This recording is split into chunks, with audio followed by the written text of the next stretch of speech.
affected by the latest acts of vandalism of power facilities which caused blackouts are calling for more security presence across critical government infrastructure. The Electricity Protection Advocacy Center is also seeking a presidential commission of inquiry to halt persistent acts of vandalism, national asset. The report. Theft and vandalism of transformers, as well as power line cables, are twin problems facing the nation's electricity sector. In recent times, these acts have become a recurring incident, leading to power outages and loss of revenues to businesses which rely on electricity. The latest vandalism has thrown many parts of the nation's capital into darkness. The Transmission Company of Nigeria, TCN, confirms the incident. Its 132 kV transmission line and underground cables, which take power to central area and environs, were vandalized. Residents of Maitama, Wuse, Jabi, Life Camp, Asokoro, Utako, and Mabushi are without power supply. TVC News went around the affected areas to feel the pulse of the people. Here in Papi, adjacent the Hybro Maitama, business owners like David Abaniwo are mostly affected.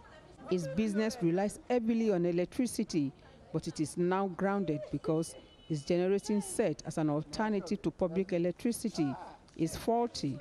His workers now take some sit idle and even have enough time to nap.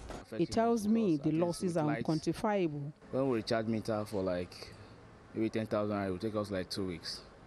But with everyday spending of 20,000 naira, then we're not enjoying it. We're not gaining anything. And we have staff to pay. Other petty traders want an end to perennial vandalism of government assets. Let there be security in everywhere, in all the areas. Let there be a tight security so that all these things will stop, because by cutting the cables is not properly at all.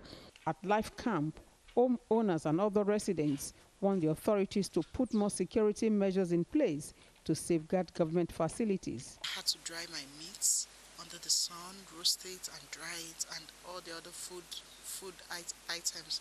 You know, things are going bad, and the high cost of fuel, it's not funny. This thing has been spoiling things from fridge. We cannot be able to pump water, even to charge phone safe. It's so hard. The lack of these lights may contribute a lot to spoil all these perishable items in the fridge. It will affect us. Prince Will Okori has vast knowledge of Nigeria's power sector. Mr. Okori blames the recurring acts of vandalism and theft of public assets on the government. He says these criminal acts have become one too many, which should be nipped in the bud. He calls for more citizens' engagement to halt the increasing spate of theft and vandalism. Who is monitoring the transmission lines? Do the substations at the states, do they have vehicles to monitor the transmission lines? How much is devoted to that? When the government, because see, citizens will follow when the principles of good governance are applied. Equity, justice, fair play, accountability, transparency. He also supports the implementation of the 2023 Electricity Act, which stipulates punishments for vandals and other crimes against the state. Homes and businesses are counting their losses as government continues to do all within its reach to ensure that electricity is restored across affected parts of the nation's capital. But more importantly, citizens are calling for an end to perennial vandalism of government assets. Jokeyatsa, TVC News, Abuja.